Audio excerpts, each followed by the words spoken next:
रात के 12 बज रहे थे। आरव बेचैन था। प्रिया का फोन स्विच ऑफ आ रहा था।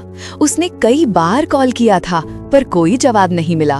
उसका मन अजीब सी आशंकाओं से भरा था। आरव ने बिस्तर पर हाथ फेरा। उसकी ओर वाली जगह खाली थी, ठंडी थी। उसका बदन एक अजीब सी बेचैनी से तड़प रहा था।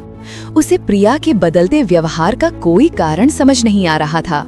अगर इस कहानी ने आपके दिल को छुआ तो इस वीडियो को पसंद करें, दूसरों के साथ साझा करें और चैनल को सब्सक्राइब करें ताकि ऐसे और किस्से आप तक पहुंचते रहें। आज बात एक ऐसी कहानी की जो हमारी रोजमर्रा की जिंदगी से जुड़ी है। कहानी एक अनदेखी दरार की जो एक रिश्ते में धीरे धीरे घर कर जाती है और फिर उसे इस कदर तोड़ देती है कि उसके टुकड़े बटोरना भी मुश्किल हो जाता है। कहानी है आरव और प्रिया की।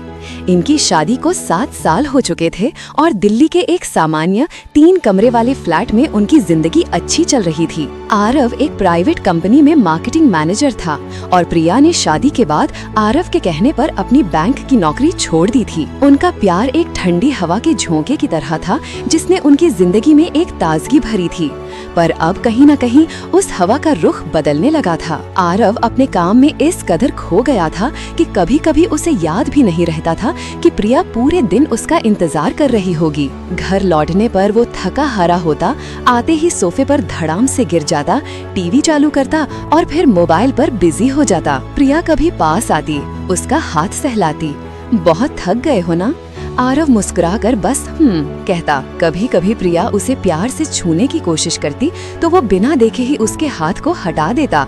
बस थोड़ा सा रेस्ट करने दे प्रिया, दिमाग खराब हो रखा है आज। प्रिया को ये थोड़ा सा रेस्ट वाला जवाब अब उसके तकिए पर लिखा दिखाई देता था। रातें अक्सर अकेले गुजरती थीं।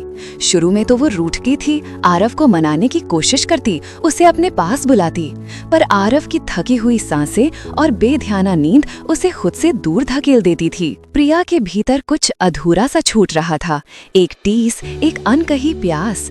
वो अब बिस्तर पर करवट बदलती, आरव से पीठ फेर कर सो जाती। उसकी आंखों से बस एक खामोश आंसू ही टपक पाता था। आरव को इसका पता भी नहीं चलता था। उसे लगता था कि सब ठीक है। प्रिया की जिंदगी में खालीपन बढ़ता जा रहा था। अपनी सहेलियों के साथ कॉफी पर जाते वक्त उसे महसूस होता था कि सभी अपनी शादीशुदा जिंदगी की बातें कर रही हैं, पर उसके पास कहने को बस वही नीरस रूटीन था। जब आरव दिन ब दिन अपने काम में गहरे धंसता गया, तब प्रिया ने खुद को व्यस्त रखने के लिए एक बुटीक में पार्ट टाइम नौकरी करने का फैसला किया। आरव को जब उसने ये बताया तो वो हल्का सा मुस्कुराया। जो तुम्हें अच्छा लगे प्रिया। आरव को लगा चलो कम से कम प्रिया व्यस्त तो रहेगी। उसे नहीं पता था कि ये व्यस्तता ही उसकी शादी की अनदेखी दरार को और गहरा कर देगी। बुटीक में प्रिया की मुलाकात राजेश से हुई। राजेश वहीं बगल की दुकान में सेल्स मैनेजर था। वो हंसमुख था, बातों में माहिर और सबसे बड़ी बात वो प्रिया को सुनता था। वो उसे दिन भर की बातें बताता, कभी कभी तो अपनी दोपहर का खाना भी प्रिया के साथ खाता। प्रिया को याद नहीं था कि आखिरी बार आरव ने उससे उसकी पसंद पूछी थी या बैठकर इत्मीनान से खाना खाया हो। राजेश की बातों में एक जादू था जो प्रिया के अकेलेपन को धीरे धीरे भरता जा रहा था। उसकी आंखों में प्रिया के लिए एक अनकही चाहत साफ दिखाई देती थी जो प्रिया को अब तक भूली हुई महसूस होती थी। एक दिन बारिश बहुत तेज थी। प्रिया और राजेश काम खत्म करके एक साथ ही निकले। राजेश ने अपनी छतरी प्रिया की तरफ बढ़ा दी। मैडम अब भीग जाएंगी। उनकी आंखों में वो चाहत अब और गहरी थी।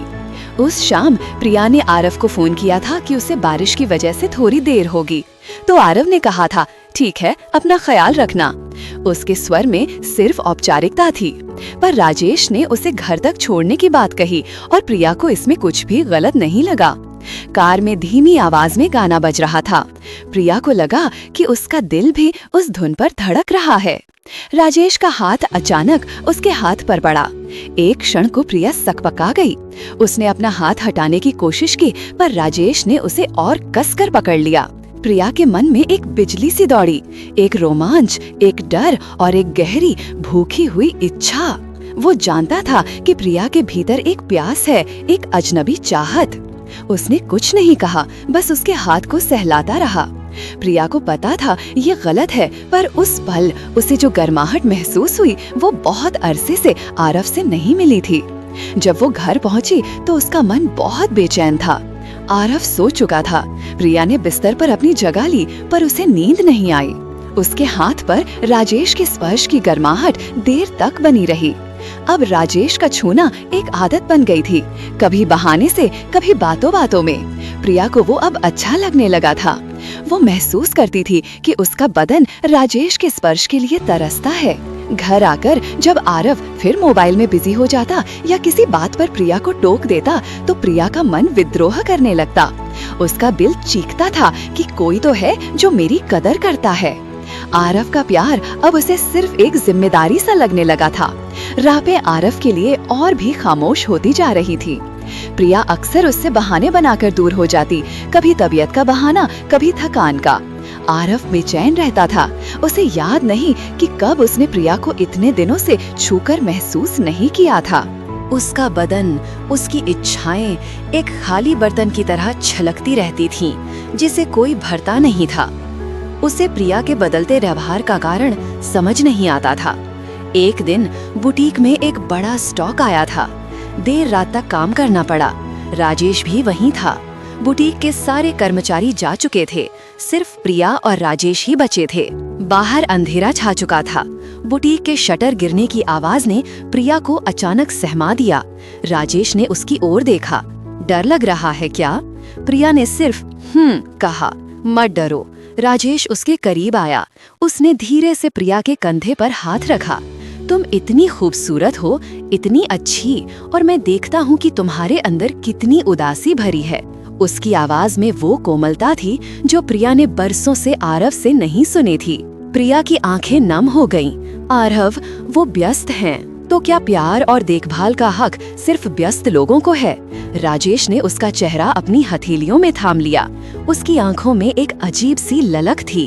प्रिया ने कुछ कहने की कोशिश की, पर उसके होठों से आवाज नहीं निकली।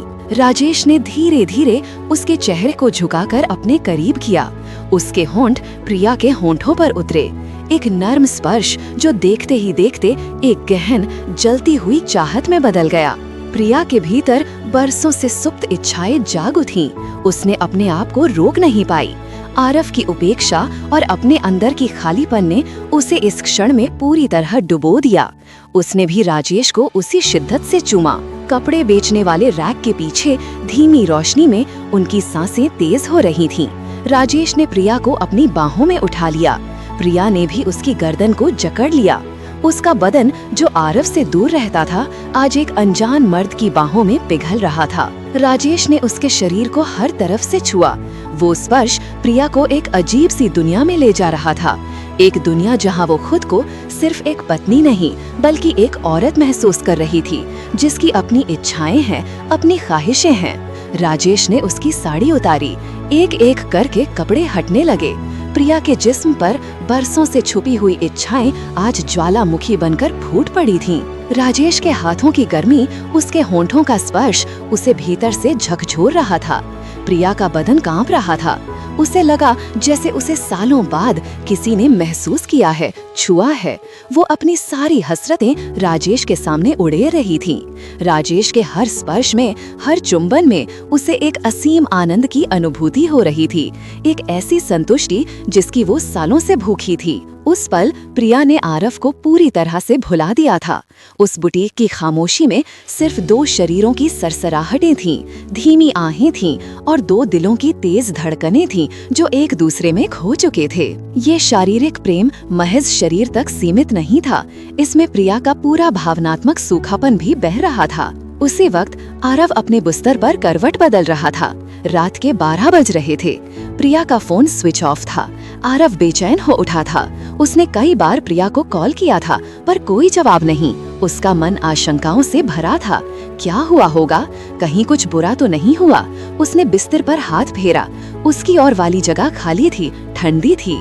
उसका बदन एक अजीब सी बेचैनी से तड़प रहा था। कई दिन हो गए थे जब प्रिया उससे दूर रह रही थी। कभी सिर दर्द, कभी थकान। आज भी उसे उम्मीद थी कि शायद वो लौटकर आएगी और वो उससे अपनी हसरत बताएगा। पर उसकी प्रतीक्षा बस इंतजार ही रह गई। आरव उठकर बालकनी में आया। अंधेरी रात में सड़कों पर फैली खामोशी को निहारता रहा। उसके अंदर एक गहरा दर्द उठ रहा था, एक अजनबी डर, एक अपूर्णीय खालीपन। उसने खुद को बेबस महसूस किया। उसकी नींद कहाँ उड़ गई थी उसे नहीं पता चला। प्रिया के बदन की महक, उसके हाथों का स्पर्श, उसकी हर चीज को वो मिस कर रहा था। उस रात आरव ने नींद के बगैर घंटों बिताए। उसकी आत्मा हर करवट के साथ कुचली जा रही थी। उसे अपनी देह की हर इच्छा का तिरस्कार महसूस हो रहा था, जैसे उसकी हसरतें सिर्फ हवा में तैर रही हों और कोई उन्हें पकड़ने वाला न हो। सुबह 4 बजे प्रिया बुटीक के पिछले दरवाजे से बाहर निकली। उसका बदन थका हुआ था, पर मन में एक अजीब सी राहत थी। साथ ही अपराध बोध भी एक तूफान की तरह उमड़ रहा था। राजेश ने उसे गले लगाकर विदा किया। घर आकर उसने देखा आरव सोफे पर बैठा मोबाइल में कुछ देख रहा था। उसे देखते ही आरव ने मोबाइल पटका। तुम कहाँ थी प्रिया, कहाँ? मैंने तुम्हें कितनी बार फोन किया? प्रिया घबरा गई। काम ज्यादा था आरव और बारिश हो गई थी, इसलिए फोन भीग गया था और स्विच ऑफ हो गया। उसके होठों पर अभी भी राजेश के स्पर्श की गर्माहट महसूस हो रही थी। आरव ने उसके पास आकर उसे छूना चाहा। तुम ठीक तो हो? प्रिया ने उसका हाथ हल्के से हटाया। बस बहुत थक गई हूँ, मैं सोना चाहती हूँ। आरव को फिर से वही खामोश तिरस्कार मिला। उसका दिल एक बार फिर टूट गया। वो बेडरूम में आया। प्रिया ने बिस्तर पर आकर तुरंत करवट ले ली। आरव उसकी पीठ को देखता रहा। उसके अंदर की खालीपन, उसके बदन की चाहत अब एक ऐसे गहरे घाव में बदल रही थी जिसकी कोई दवा नहीं थी। उसे महसूस हुआ कि कुछ बदल गया है, जो अब पहले जैसा नहीं हो सकता। प्रिया के जिस्म से एक नई अनजानी महक आ रही थी। आरव उसे पहचान नहीं पा रहा था, पर उसे इतना पता था कि ये उसकी प्रिया की महक नहीं थी। वो चुपचाप लेटा रहा। उसकी आंखों से बस पानी बह रहा था। सुबह कब हो गई उसे पता नहीं चला। प्रिया गहरी नींद में सो रही थी। उसके बाद राजेश से मिलना प्रिया की आदत बन गया। जब भी मौका मिलता वो राजेश से मिलती। आरव के घर से निकलने के बाद या कभी देर शाम। राजेश का स्पर्श, उसकी बातें, उसके प्यार भरे इशारे प्रिया को जिंदा महसूस कराते थे।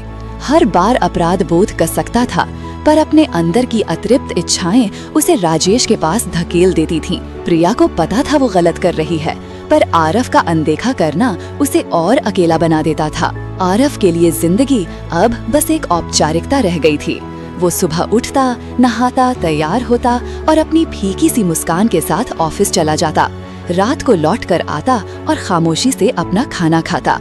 अब उसने प्रिया को छूने की कोशिश भी छोड़ दी थी। रातें अब बिस्तर पर अलग अलग सिरहाने लिए करवट बदलती बीतती थीं। आरव अपनी पत्नी के बगल में सोया हुआ होता, पर मीलों दूर। उसकी आंखों के सामने प्रिया के साथ गुजारे वो हसीन पल तैरने लगते थे, जब उसका एक स्पर्श भी उसके अंदर आग लगा देता था। अब उसके बदन में बस एक सूखी आग थी जो जलाए जा रही थी। आरव ने खुद को पूरी तरह से टूटा हुआ महसूस किया। उसे लगता था कि उसकी पत्नी अब उसके लिए नहीं है। उसके बेडरूम की खामोशी अब चीखने लगी थी। एक शाम प्रिया ऑफिस से लौट रही थी। उसने सोचा कि आरव से इस बारे में बात करनी चाहिए। वो चाहती थी कि आरव उससे पूछे कि क्या हुआ है, उसके बदले हुए व्यवहार का कारण। शायद तब वो अपने अंदर का सारा बोझ हल्का कर पाती। घर आकर उसने देखा आरव बेडरूम में अपने फोन पर प्रिया और उसकी शादी की पुरानी तस्वीरें देख रहा था। उसने प्रिया की तरफ देखा। उसकी आंखें उदास थीं। उनमें अब प्यार की जगह बस एक खालीपन और सवाल थे। आरव ने धीरे से कहा, तुम खुश हो प्रिया? प्रिया ने अपने अंदर से जवाब ढूंढने की कोशिश की। वो चुप रही। आरव ने उसके करीब आकर कहा, पहले मुझे लगता था कि तुम मुझसे कुछ कहोगी, पर अब तुम कहती भी नहीं। मेरे पूछने पर बस दूर हो जाती हो। उसने प्रिया का हाथ अपने हाथ में लिया। प्रिया ने हाथ खींचने की कोशिश नहीं की। क्या बदल गया है प्रिया? उसकी आवाज कांप रही थी। मुझे अब रात में नींद नहीं आती। मेरा बदन, मेरा मन, सब कुछ सूखा पड़ा है। मुझे नहीं पता ये दूरियां क्यों आई हैं, कहाँ से आई हैं। उसकी आंखों में एक अनकही पीड़ा थी। क्या तुम अब मुझे छूना पसंद नहीं करती? या मैं ही तुमसे दूर हो गया हूँ। आरव ने प्रिया की आंखों में देखा। हम पहले एक दूसरे की जान थे, पर अब ऐसा लगता है जैसे हम दो अजनबी हैं जो बस एक छत के नीचे रहते हैं। प्रिया आरव की पीड़ा भरी बातें सुनकर सन रह गई। उसे महसूस हुआ उसने कितनी बड़ी गलती की है। आरव की आंखों में उसे अपना अक्स दिखा, एक थका हुआ, हारा हुआ, प्यासा आदमी का अक्स। राजेश के साथ गुजारे हर पल, हर स्पर्श उसे उस क्षण गलत लगने लगे। उसे अपनी हरकत से आरव को पहुंचाया गया दर्द अब गहरे से महसूस हुआ। प्रिया के आंखों में आंसू आ गए। वो जानती थी कि आरव ने उससे अपनी दुनिया छीनी नहीं, उसने खुद अपनी दुनिया से दूरी बना ली थी। अब उसे पता चला कि आरव की चुप्पी में कितना दर्द भरा था। आरव ने प्रिया की खामोशी को अपनी आंखों से ही पढ़ लिया। उसने अपना हाथ हटा लिया। उसे समझ आ गया कि प्रिया ने कुछ छिपा रखा है, कुछ ऐसा जो उन दोनों के बीच एक दीवार बना चुका है। उसका दिल टूट गया, पूरी तरह बिखर गया। उसे अब किसी स्पष्टीकरण की जरूरत नहीं थी। उसके भीतर जो आखिरी उम्मीद की किरण थी, वो भी अब बुझ गई थी। उसने प्रिया की आंखों में देखा और बिना कुछ कहे उठकर बालकनी में चला गया। उसका बेडरूम, जो कभी प्यार और आलिंगन की खुशबू से भरा था, अब एक ऐसे गहरे सन्नाटे में डूब चुका था जिसकी आवाज आरव के भीतर तक चीर रही थी। वो जानता था कि इस दरार को अब शायद ही कोई भर पाए। जिंदगी अब एक नए मोड़ पर खड़ी थी और आरव को पता था कि उसे इस अकेले सफर पर खुद ही आगे बढ़ना होगा, भले ही उसका दिल, उसका जिस्म और उसकी आत्मा अब पूरी तरह से थक चुकी थी।